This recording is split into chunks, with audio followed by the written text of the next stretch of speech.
से मनुष्य को उन नरकों में जाना पड़ता है। तो ऐसा कोई उपाय बताइए जिससे कि मनुष्य को उन नरकों में न जाना पड़े। कोई तो प्रायश्चित गुरुदेव होगा, उसको क्या करना चाहिए? सुखदेव जी महाराज वर्णन करते हैं, कहते हैं कि देखो राजन, मनुष्य मन वाणी शरीर से पाप करता है, तो यदि उन पापों का वो यथा समय प्रायश्चित नहीं करता तो उसको अवश्य ही नरकों में जाना पड़ता है। बिना प्रायश्चित किए पापों का प्रक्षालन नहीं होता, उसको नरक यातना भोगनी ही पड़ती है। इसलिए मनुष्य को सावधानी पूर्वक प्रायश्चित कर लेना चाहिए, जिससे मरने के पश्चात उसको नरक यातनाएं न मिले। कहते हैं राजा परीक्षित ने कहा कि गुरुदेव आप ये बताइए कि प्रायश्चित कैसे होगा। प्रायश्चित करके मनुष्य ने यदि पुनः पाप कर्म कर दिया तो वो तो प्रायश्चित उसका व्यर्थ चला गया। बहुत से लोग प्रायश्चित करते हैं, पहले प्रायश्चित किया कि हमने ये पाप किए हैं, अब आज से हम ये गलती नहीं करेंगे, परंतु कुछ दिनों बाद फिर कर देते हैं। तो पहले किया गया प्रायश्चित व्यर्थ हुआ कि नहीं हुआ? तो उस प्रायश्चित से लाभ क्या है? सुखदेव जी ने कहा राजन आपने ठीक कहा। कहते हैं सत्य तो यह है कि कर्म से कर्म की पूरी तरह काटना नहीं हो सकती है, क्योंकि प्रायश्चित कर्म का कर्ता अधिकारी पुरुष अज्ञानी है। अज्ञान के रहते हुए पाप की वासनाएं पूरी तरह मिट नहीं सकती हैं। इसलिए सच्चा जो प्रायश्चित है वो है तत्व ज्ञान। कहते हैं जो व्यक्ति सावधान होकर के सदा भगवत भजन में रहता है, वासनाओं को धीरे धीरे त्याग देता है, तो वही तत्व ज्ञान को प्राप्त कर सकता है। कहते हैं जैसे बांस के जंगल में लगी हुई आग सारे जंगल को नष्ट कर देती है, इसी प्रकार से श्रद्धावान धीर पुरुष तपस्या के द्वारा, ब्रह्मचर्यत्व के द्वारा, इंद्रिय दमन के द्वारा, मन की स्थिरता के द्वारा, दान से, सत्य से, बाहर और भीतर की पवित्रता से, यम और नियम से, इन 9 साधनों से मन वाणी और शरीर के द्वारा किए गए बड़े से बड़े पापों को नष्ट कर देता है। कहते हैं केचित केवलया भक्त्या वासुदेव परायणा अघम धुन्वन्ति कार्ष्येन निहारम इव भास्कर। कहते हैं कि राजन भगवान की शरण में गए हुए लोग केवल भक्ति के द्वारा ही अपने संपूर्ण पापों को नष्ट कर देते हैं। कहते हैं जैसे सूर्य के प्रकाश मात्र से सारा कोहरा नष्ट हो जाता है, सारा अंधकार नष्ट हो जाता है, इसी प्रकार से भगवत भक्ति से सारे पाप नष्ट हो जाते हैं। कहते हैं कि भक्ति का मार्ग सबसे सरल है, सबसे उत्तम है, भय रहित कल्याणकारी है भक्ति का मार्ग। इसलिए भक्ति के मार्ग पर चलना चाहिए। कहते हैं कि प्रायश्चित्तानि चीर्णानि नारायण पराङ्मुखम् न निष्पुनन्ति राजेन्द्र सुकुम सुराकुंभम इवापगा। कहते हैं कि ना हे राजन, प्रायश्चित तो बहुत हैं, बहुत से प्रायश्चित हैं, परंतु ऐसे प्रायश्चितों का लाभ क्या जो नारायण से विमुख हो, जिसमें भगवत भक्ति नहीं हो। प्रायश्चित भी कैसा होना चाहिए? जिसमें भक्ति होनी चाहिए, भक्ति हो उसमें। तो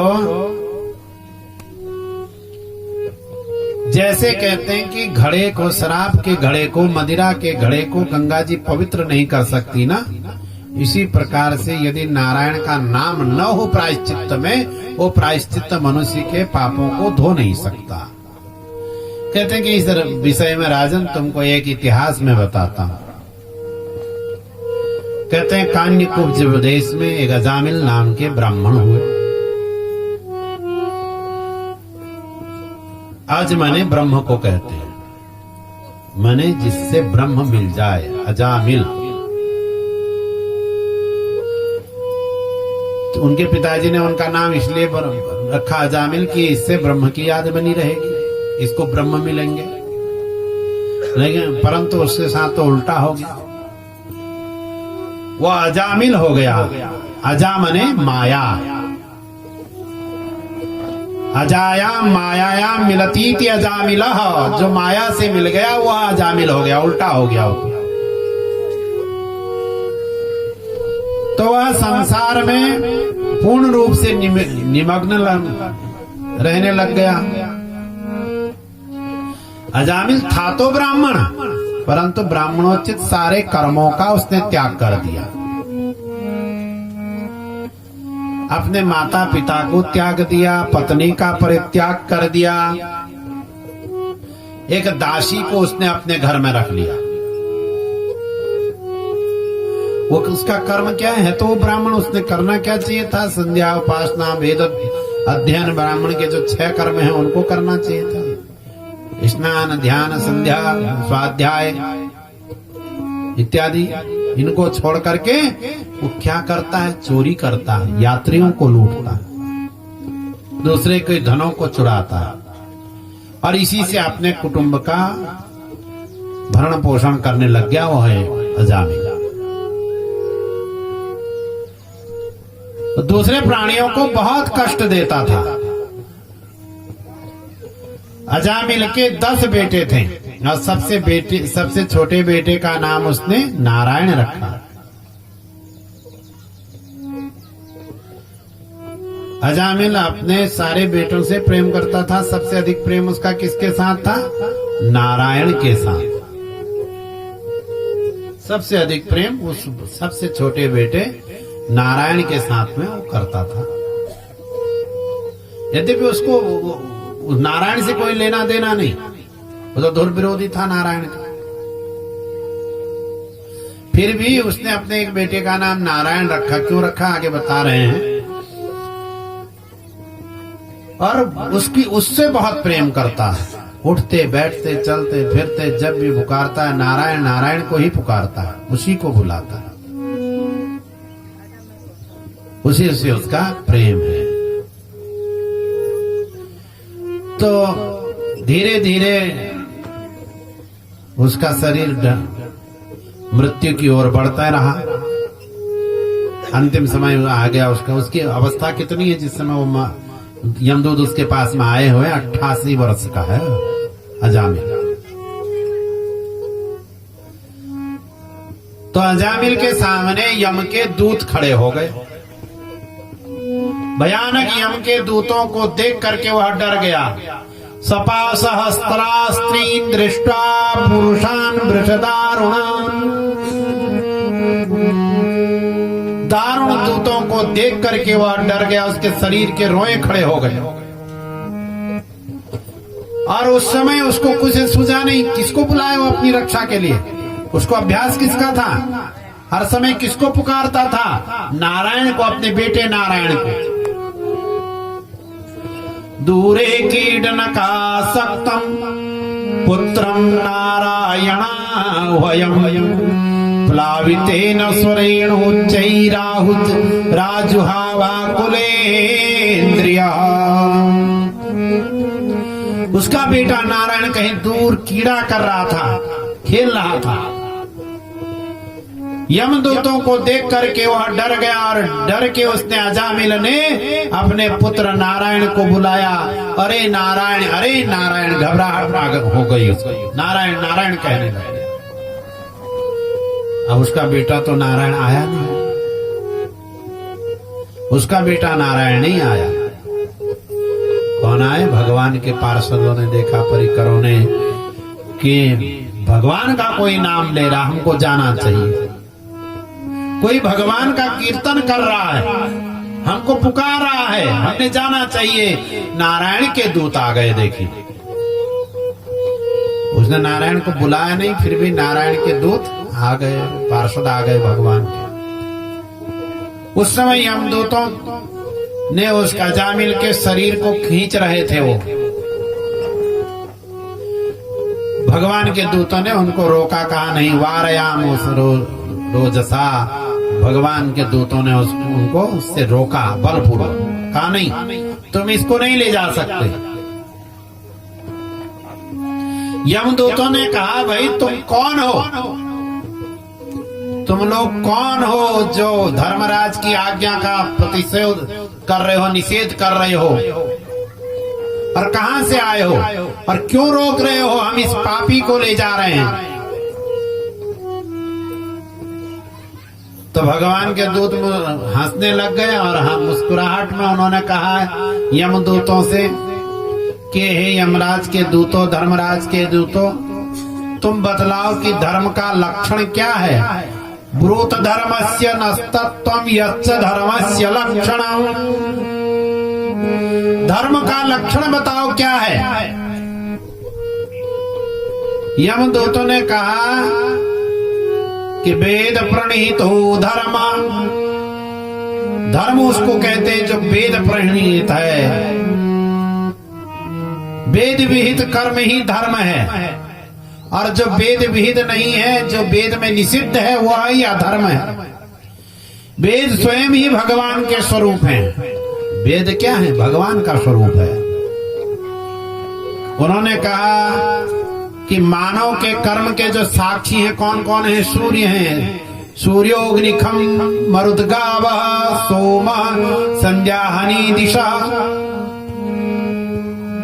मानो हम जो कर्म कर रहे हैं इसके साक्षी कौन है? मनुष्य ऐसा सोचता है कि मैंने जो भी पाप कर्म किया, एकांत में किया, उसको कोई जानता नहीं, ये उसकी भूल है। उसके सब साक्षी कौन कौन? सूर्य भगवान उसके साक्षी,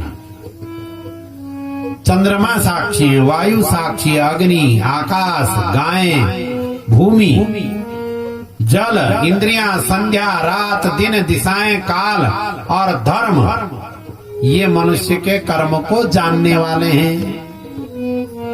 इसलिए धर्म और अधर्म का पता चलता है। जो अधर्म करता है उसके लिए दंड का निर्धारण होता है। कहा कि यह जो अजामिल है ये बड़ा अधर्म करने वाला है, यह अधर्मी है। अरे आपको पता नहीं? उन्होंने कहा कि देखो, एक दिन की घटना है। यह पिता की आज्ञा से वन में गया फल फूल लाने के लिए। वहां इसने समिधाएं इकट्ठा की, और जब ये लौटने लग गया तो इसने देखा कि एक असाध्वी स्त्री एक असाधु पुरुष के साथ में रमण कर रही है। उसको देख करके इसको भी आसक्ति हो गई। इसका मन बिगड़ गया। पाप कहां से जाता है? आंखों से जाता है। इसलिए आंखों से हम क्या चीज देखें? अच्छी चीज देखें। पश्येम भद्रम पश्येम, वेद कहता है कि हम आंखों से क्या देखें? अच्छी चीजों को देखें। तो उसने आंखों से देखा। देखिए, आंखों से उसने एक असाध्वी स्त्री और असाधु पुरुष को देखा दुष्कृत्य करते हुए। उसके हृदय में उसका चित्र बन गया। पहले तो उसने अपने को बहुत रोका, बाद में वो हार गया और काम के वशीभूत हो गया। वह उसी वैश्या का दास बन गया। बहुत सा धन ला करके उसको दे दिया, कहा आज से मैं तेरा दास हूं। उसी असाध्वी स्त्री का वो दास हो गया। देखिए, अपनी पत्नी को छोड़ दिया, संध्या पूजा सब कुछ उसने छोड़ दिया, सब कुछ का त्याग कर दिया। तो यमदूत कहते हैं आप बताइए कि हम इसने ब्राह्मणोचित कौन सा कर्म किया है कि हम इसको छोड़ दें? अरे हम इसको ले जाएंगे, कुंभ विपाक इत्यादि नरक हैं, उन नरकों में इसको डालेंगे। भगवान के भक्तों, भगवान के पार्षदों ने कहा देखो तुम नहीं जानते हो, धर्म का जो सूक्ष्म गति है तुम जानते ही नहीं हो। यदा नारायणे नेति जगाद चतुरक्षरम। अरे जब इसने नारायण यह 4 अक्षर का नाम भगवान का ले लिया तो ये पापी कहाँ रहा? इसने तो भगवान का नाम लिया है। उसने भगवान का नाम लिया, कैसे लिया? कहते हैं कि एक बार अजामिल जंगल में गया हुआ था शिकार खेलने के लिए, तो कुछ ब्राह्मण आ गए गांव में बच्चे खेल रहे थे। उन्होंने बच्चों से पूछा, भाई बताओ कोई ब्राह्मण का घर बता दो जहां हमको भोजन मिल जाए। साधुओं ने कहा।